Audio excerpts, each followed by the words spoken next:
Well, hello everyone. This is Ken Hardison, and welcome to another episode of Grow Your Law Firm. And today we got a double hitter. We've got Stacie and we've got Eric. Welcome to the show, you guys. Thanks for having us. Yeah, man. So, if you will, introduce yourself and tell a little bit about your journey, kind of your background, and what your superpower is. Okay. Sure. So you will start with Eric. Well, start with Stacie then. Nice. Ladies first. Thanks. So my career started right out of college. I went to work for an insurance company and was an evil adjuster. I've switched sides, but I did commercial and personal lines adjusting for about 7 or 8 years. Wasn't looking for a job and got called upon by a law firm to interview for a negotiator position, which was my favorite part of being an adjuster, was negotiating claims. And I wasn't feeling good about being on the insurance side anymore. I felt like I was fighting more to pay than not. So it felt like the right move, and it certainly was. And it started my career in the legal industry. From negotiator, I ended up evolving to managing investigative teams, intake teams, the whole negotiation team, and eventually ended up vice president of operations, where I was in charge of all the practice areas. Yeah. And how big was that firm? About 300 people now, I believe. When I started there, it was about 40 or 50 people, I think.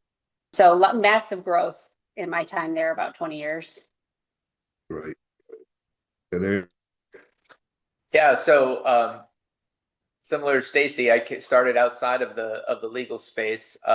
After the Marine Corps, I went into the ministry for a little bit, and then moved out here to North Carolina, and started with a firm in Durham at 2000, March of 2000. So I was there for about 23 years and kind of did everything from, the first week I was there, came out of pocket $20 for postage because they were several $100,000 in the hole. Did everything from answering phones, doing intake, para-lawyering whenever necessary, doing kind of every job in the firm and watching it grow. Like Stacie, I know I was there when it experienced exponential growth. And one of the big things that we did was we handled one of the largest civil rights class action in U.S. history in Ray Black farmer discrimination litigation. That case settled for $1.25 billion. Was invited to the White House for my work on that case, and that left us capitalized where we started and exited from an intake and case management software company. I have 30 patents related to that. So from operations to kind of legal technology, from really mastering systems related to soft tissue cases all the way up to, a class membership of close to 100,000 people. We've done it all relative to volume. And so a couple of years ago, we started Maestro Strategic Partners, and we just decided, what is it we really enjoyed doing? And it was really working with law firms, kind of problem solving. We deal with everything from, intake to exit and everything in between.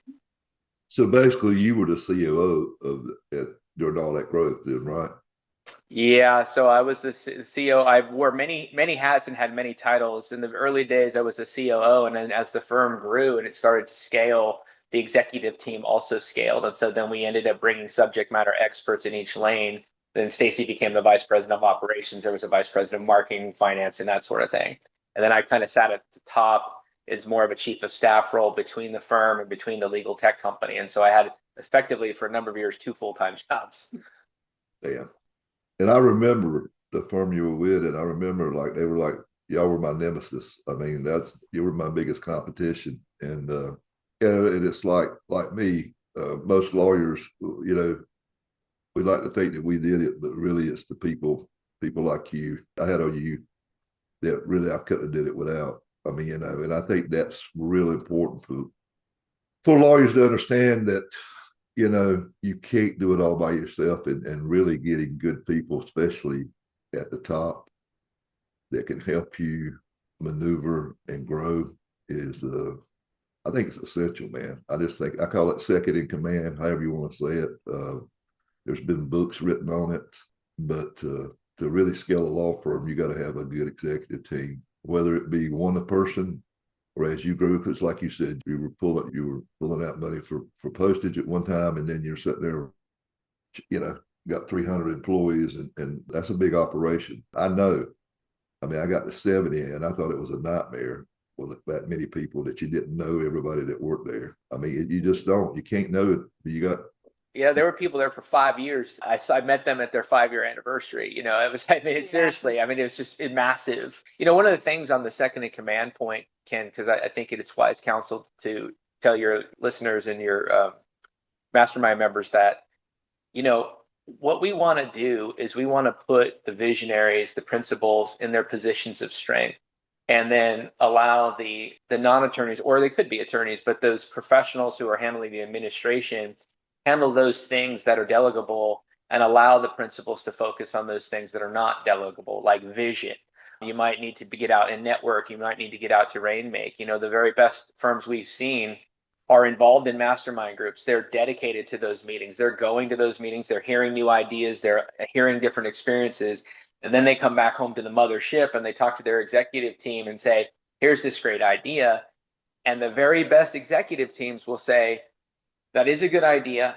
Here are the challenges in implementing that idea, because not everything works in every jurisdiction. And so sometimes you need to have that voice that pushes back, and one of the things I think that we excel at is speaking truth to power. I mean, one of the reasons we left the firm is that dynamic didn't seem to exist in the way that it had in the early days. And when you start to lose that, you start to end up having an echo chamber. And that's when you start to see success atrophy.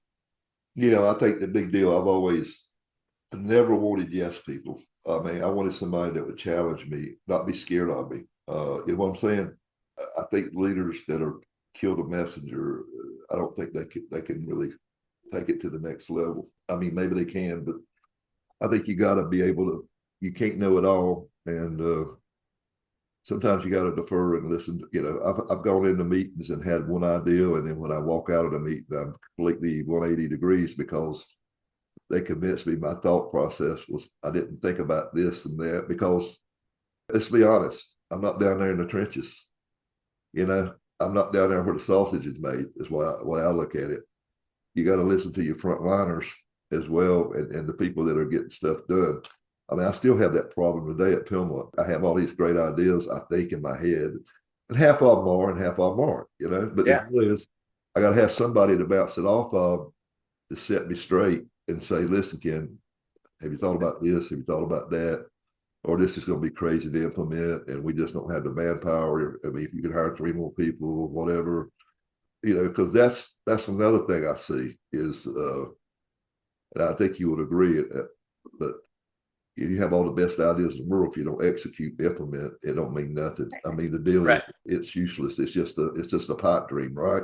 Execution is everything. We tell our clients our method is we go in and we get in there and we interview key people in the firm, and then we produce kind of a significant work product at the end with our impressions. And one of the very first things we say to our clients is we don't supply the vision and we don't supply the execution. That's not what we don't go in a cookie cutter mode and say, yes, this is what your law firm, this is how it should be. For example, the firm we were at, that's not for everybody. In fact, it's not for most people. They think that they want to be the big 900, 800 pound gorilla in the market, but often you see margins atrophy, you see problems increase, you see a lot of things that you don't anticipate being the absolute monster firm with all of those people.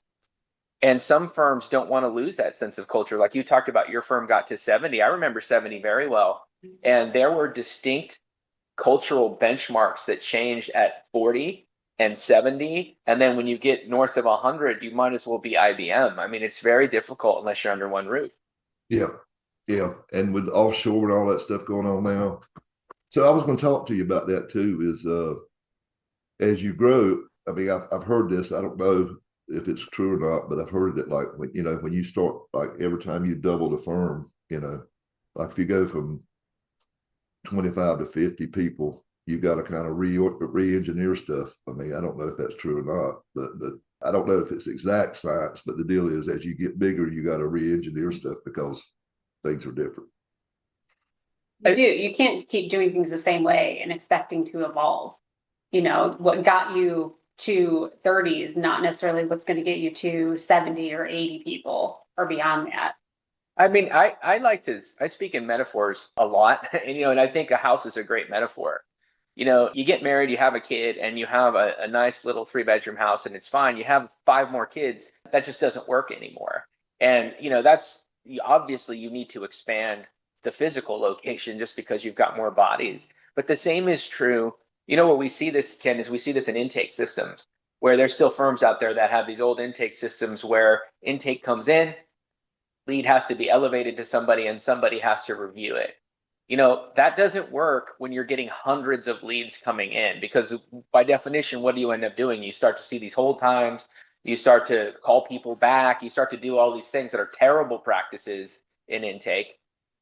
But because you didn't evolve your system, like Stacie was talking about, you can't grow, you can't innovate. And then you start to see some real negative things. Yeah. Yeah, and I agree. So what do you guys actually do? I mean, you said a little bit about it, but get more into it. Like, you're like a fractional COO, or you're like a consultant, or you're like a coach. I mean, what do y'all do?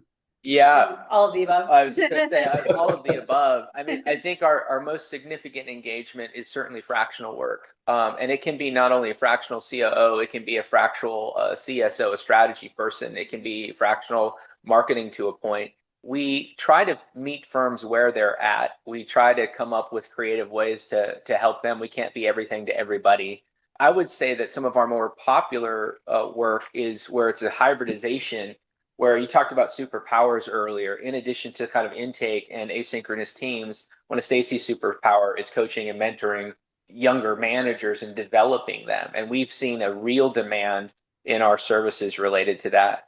To the extent that I have a superpower, I'm kind of dangerous in all facets of operations, but it would be legal technology would probably be my superpower. We've worked with corporations, technical companies, ranging from classic case management to AI companies to law firms. An increasing demand on our time is firms want to reach out to us and sit in on vendor meetings and help them select the right vendor, because they're getting kind of out of their depth and they don't understand.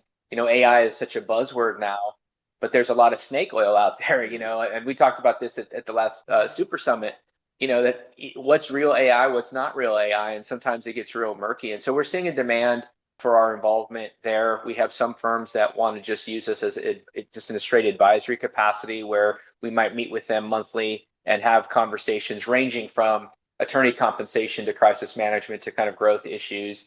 And sometimes we can speak truth to power in ways that people inside of the tent can't. That's probably one of the unspoken benefits. So we might have a firm that's had a paralegal who's been at the shop for 18, 20 years, and it's just kind of a crotchety curmudgeon and doesn't really want to innovate because we've always done things this way. And it's not politically feasible to make an adjustment there. And so we can get brought in and say, hey, this is a blocker here. And we don't have the same fear of internal retribution that other people would. I'd say that's pretty common, actually, but certainly over the last year.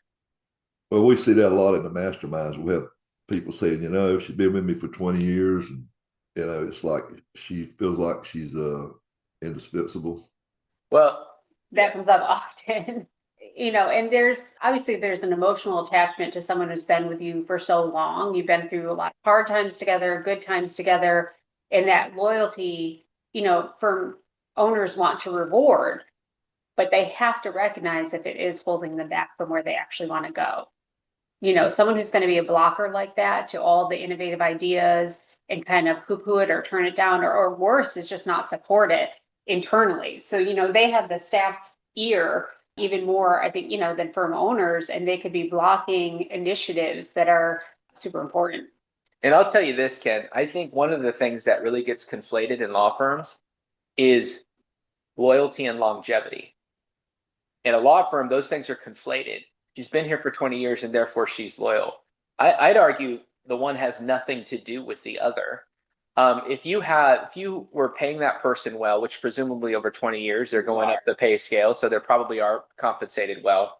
But that person is not putting the firm first. That person is not getting on board with growing the firm. That person is only interested in their own personal agenda or their own personal comfort zone.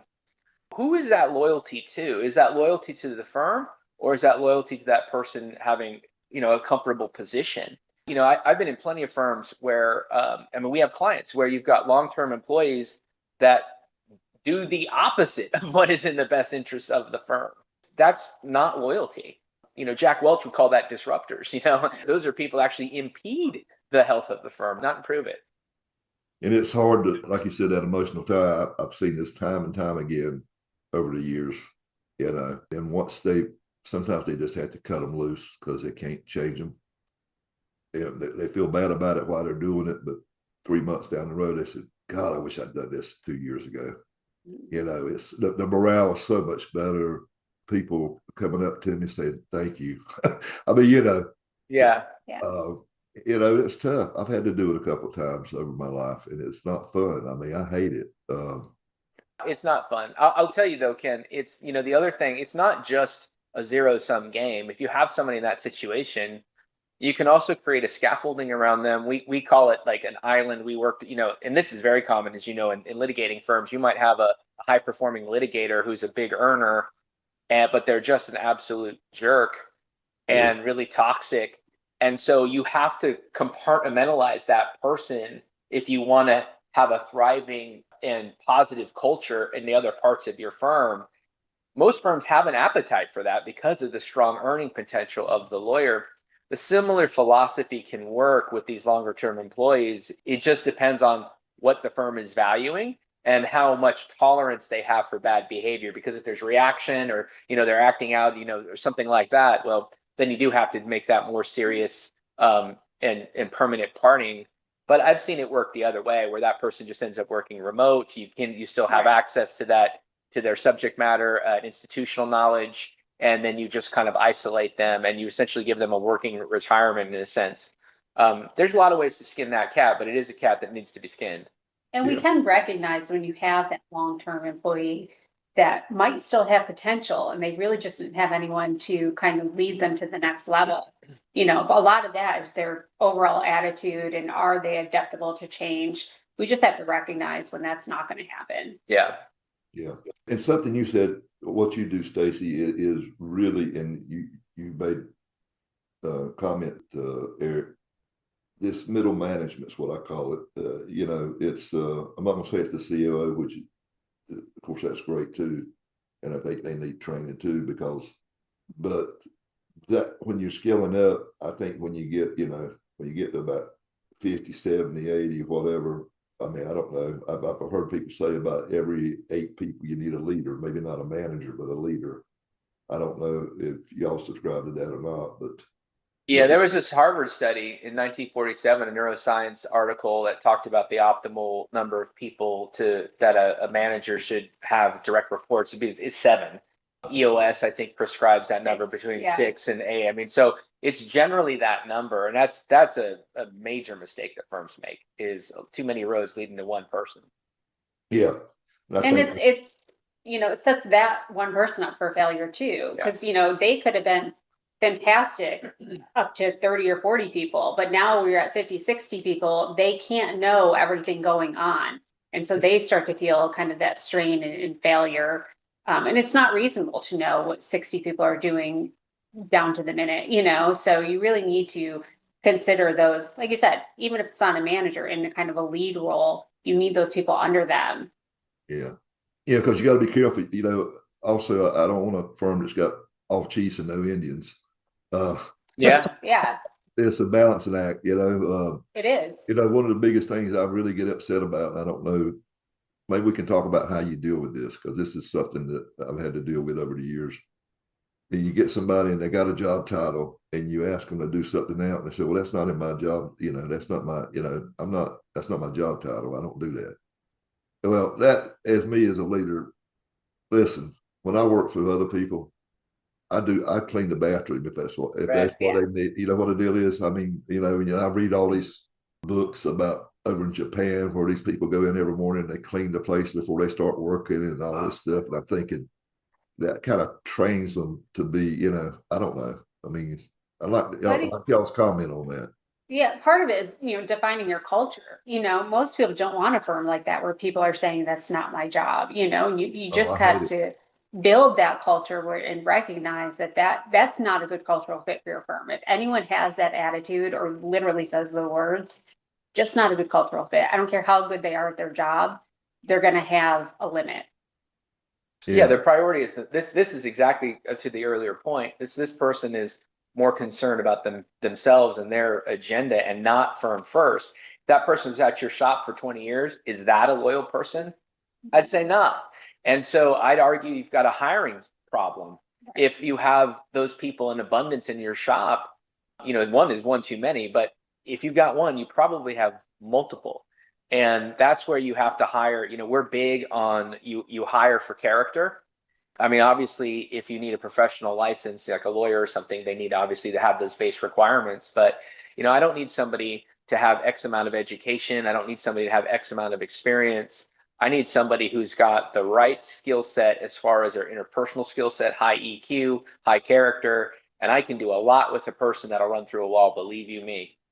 yeah. I've always looked at aptitude and attitude because you can train them pretty much to do anything. Yeah. I see lawyers all the time. Oh, I got to have somebody with experience. I'll be honest with you. I'd rather get somebody that doesn't have any experience that's got that go get them attitude and got a good rapport and it's a people. I think it's Lencioni calls it the A player. You got to be humble, but aggressive, and you got to be a people person, can get along with people, talk to people, communicate. I get call it emotional intelligence, whatever you want to call it. You got to have hungry for growth, not just for money, but to grow personally and professionally. And if I can find somebody like that, I can mold them. Which really, I think the jobs of the leaders and the management is to try to coach these other people up. Yes. Because I mean, I think that's your main job. I think a owner's main job. I need to be coaching up these people that I can, and also I need to be listening to the clients. I just had a call this morning with one of my members at Pilma, and he had a problem. And he said, I don't want to be bitching. I said, you're not bitching. I said, I can't fix stuff. I can't make it better if I don't know. You know what I'm saying? How could I? But you got to be the pulse. You got to figure out the pulse of your firm and the pulse of the clientele and what they want and what they like, what they don't like, and what you can do. I think that's your job as a leader to do that. And I think that's a lot of lawyers get that wrong. I really believe. And yeah, I think you're right. We wrote a book, Invested Leadership, and one of the premises of invested leadership, I mean, a core premise is to have self-awareness and know what you're good at and what you're not good at as a leader. And so, like you talked about, like coaching up your people, you're good at it. But let's say there's somebody who's not, that they're just kind of a super introvert, really focused, and they're good for the institution as far as the runway and the vision where the institution goes, but their EQ is very low, or they're narcissistic or something, they'd be a terrible coach.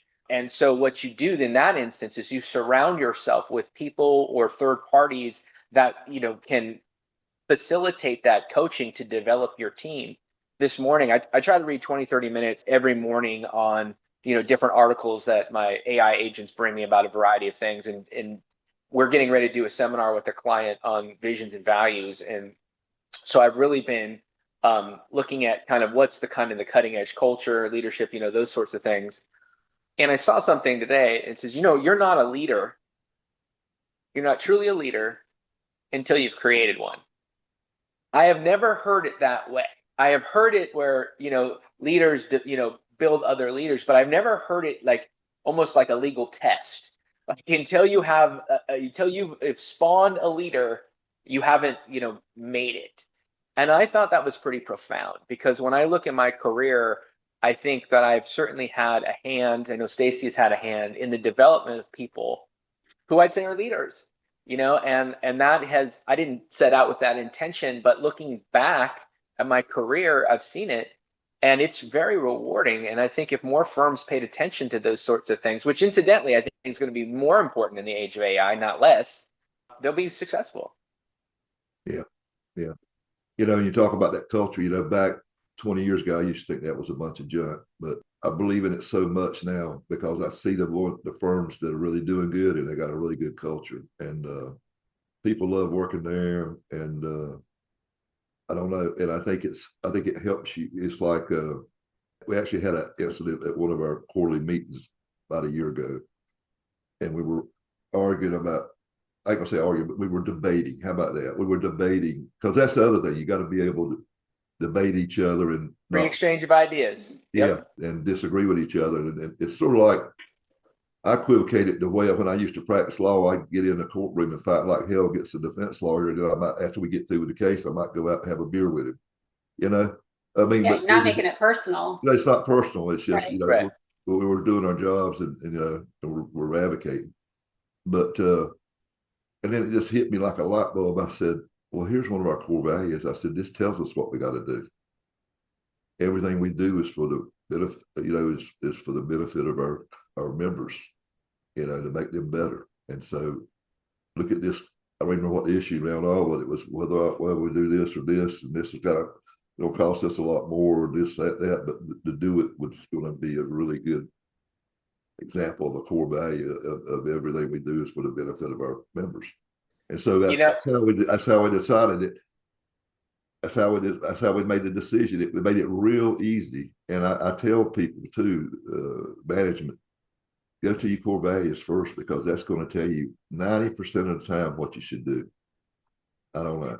Well, and for your listeners, I mean, you and I have had countless conversations over the last few years, and I can tell the listeners that you actually believe that. Like you practice what you preach. You really do things for the interest of your membership. That there's other organizations. I don't think that's true. I think it's all about how much money can I make and how quickly can I grow. And I know from our private conversations how much you care about these people. And I think it's reciprocated. I see it in your membership. Thank you. I appreciate it. Yeah, I really do. I do believe in it. I think the money will come. If you do that part, the money will come. Yeah. I mean, I it really agree. will. It really will. Yes. I mean, you know, I'm in it for the long game, not for the short, you know. Right. And I think that's the way that's the way I did my law firm. We were all about client service. We never talked about how many $1 million verdicts we got. We just talked about, you know, clients comes first. And that's it. It often is and should be that the main core value for law firms is client first always. Yeah. You know, making sure if you take care of the clients, everything else will come into place. The money will come, everything. But you have to identify when those blockers are in your firm that really aren't thinking about the client first. Yeah. You know, they're thinking about themselves, and ultimately that's just not the right culture. Right. Yeah. So, and I would be remiss if I didn't mention this, that I think we've had a lot of discussions, and I picked your brain and your brain, Stacie, and I like the way y'all think, and I think you got a good program, good crew. That in 2026 we're bringing y'all in as part of our faculty to help us with masterminds and trainings and some other good things we got going on. That some new programs we're going to launch, and I'm excited about it. I'm excited to have y'all with us, and I think I do think we share the same core values, and I think that's very important. I found over the years that when I didn't share the same core values with people, it didn't ever work out. You know what I'm saying? And I feel good about it, and I'm excited. I think you can bring new, fresh ideas. I think being in there with all the experience you've had of growing a law firm, which I know, you know, I watched it grow, you know, from 20 people to 300 people, and become one of the biggest PI firms in North Carolina. And I'm just being honest, they couldn't have done it without you guys. I mean, you know, just like I couldn't have done what I did without having key people. And so you've been there, you've done that. I think that's what lawyers need. And I love the fact that you tell the truth. You don't tell them what they need, what they want to hear. You tell them the truth. And I've always been, you know, I try to do it in a nice way, but the deal is they need somebody to tell them the truth, and not, you know, they don't need yes people. They need somebody to say, listen, you know, you're going about this wrong way. There's 2 or 3 options, but the option you're taking is clearly not it. Let's look at some other options, or you got this issue. Have you thought about this? So I'm excited about it. And well, we're excited too. Yeah, I think we're probably more excited than you, Ken. We think that in the future, technology isn't going to be a nice to have. It's every law firm is going to become a technology company, whether they like it or not. We don't just work with monster firms. That firm that you mentioned that we were at, that at one point that firm was our client, and they weren't our biggest client. We work with bigger firms than that, and we also work with firms that don't advertise at all. We've got a client firm that is kind of a preeminent boutique litigation firm in the north, and they'd never advertise, and they don't believe in advertising. So these principles work universally. You might have some listeners that say, well, I don't want to be a 300 person law firm. Stacie and I are likely to say, we agree with you. Don't be it. But it doesn't mean that the principles of efficiency and the principles of client service and the principles of technological innovation do not make your firm better wherever your firm is at. And fundamentally, the truth is, the other side has been so far ahead of us in the plaintiff's bar for decades on technology. I remember when we were debating dashboards back in the day. I mean, you and I, we've all been in the business long enough to remember that was when that was an innovative new thing. And now it's kind of that's passe. That's like yesterday's technology. It's an abacus, and so if you are not getting involved with AI in some form or fashion, or at least understand it, and then understand that how quickly the dynamics are changing, we believe the next 6 to 8 months, you're going to see tremendous disruption in the intake and case management space. And we're excited to be on the bleeding edge of your mastermind groups, because they're going to get that inside knowledge directly. And we're going to be open book, open kimono in that. We're really excited about it. Yeah. And as you know, one of not my strength is technology, but although I use ChatGPT every day, it's still, and I think this is good, bringing new blood in. And I think the deal is, it's not even, you don't even need it to try to be a 300, 800-pound gorilla. You got to have it to survive. I mean, with everything, with all the, listen, this is what's happening right now. And I'm talking to lawyers. I got 2 calls in the last 2 days about lawyers that are considered selling. And I'm talking about, when I sold out, I had to finance. Now there's all this equity money and different things. Oh, yeah. Mm-hmm. And they're paying more than they were paid when I sold mine. I'm gonna tell you that. It's and you're gonna see a lot of consolidation. And so how is the guy that's solo, or 3 or 4 lawyers, and they don't want to get real big, but they don't want to damn disappear either. You've got to leverage this so that you can be more efficient, so that you can spend more money on marketing or different things, or to compete. And I think it's I've said it 100 times, I'll say it again. It's like when Walmart, I remember like it was yesterday, went to my little town of 10,000 people in Dunn, North Carolina, and that was a big deal, man. Yeah. And all these mom and pops, they just folded up, and there was a few of them that thrived because they figured out how to fight them, how to beat them, because they could differentiate themselves, and they could give them stuff that Walmart weren't willing to do. And I think the same thing's going to be with big mega firms. There's going to be stuff you can do, differentiate yourself, be more efficient, be more nimble, be more quick to make moves that the big conglomerates can't make. So I think having you guys on is going to be doing that. And we've hired another person that's coming in to get into the weeds of how do you create an AI agent? How do you create a chat bot? I mean, how do you do this? How can you automate setting up a file? How can you automate, instead of going with these companies, how can you do it in-house? How can you do this? How can you do that?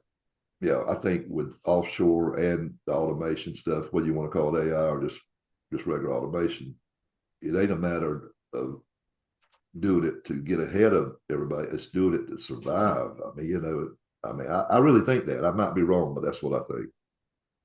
Oh, I think history has already validated that position. I mean, if you're not growing and you're not innovating, you're going away. I mean, let's look at Blockbuster Netflix. There was, once the internet came, that completely changed Blockbuster's world. They became so obsolete so quickly. People forget, Wayne, was it Huizenga? He was a billionaire. And he fundamentally owned trash and like Blockbuster. And that just went away. And I think that's absolutely the case for firms. You talk about, firms that are considering exiting. One of the things that we also get called upon to do is you drop in there and you take a look at them and say, these are the areas in your firm that we would identify as inefficiencies and potentially areas where you could tighten up and actually increase your numbers, because the guys that come in and value your firms, they're really looking at balance sheets and spreadsheets. We're looking at something completely different. We're looking at how quickly you get that soft tissue fee and how quickly you get a file to litigation. What are your ratios internally to get your margins up? We're seeing that a whole lot more, and it's not for everybody. Some people just want to get out of the game because they're like, hey man, I went to law school because I sucked at math and science, and I'm not trying to be a technologist.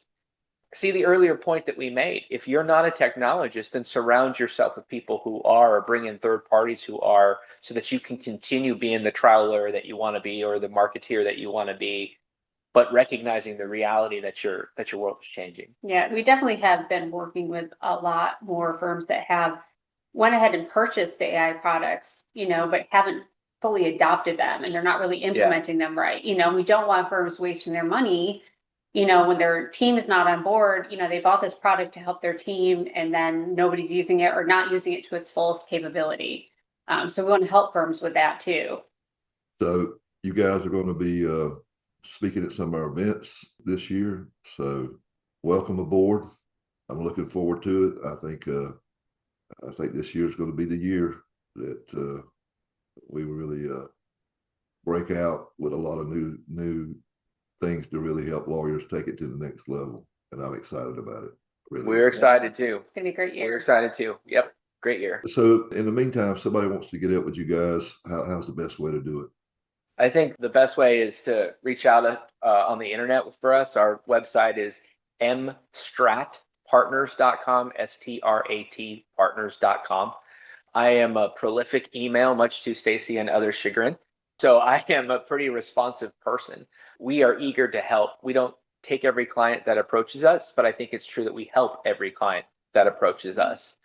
Sometimes we're not the best tool in the shed for people, and we'll tell them that. I was on the phone with a guy earlier this week that we almost certainly aren't going to work with him, but we gave them enough information to kind of point them in the right direction. So mstratpartners.com is the way to get us. Yeah. Well, thank you. I hope y'all have a great holidays, and I look forward to working with you next year. Thank you. Thanks, Dan. You too. All right. Take care. Bye. Until next time, this is Ken Hardison, dedicated to your success.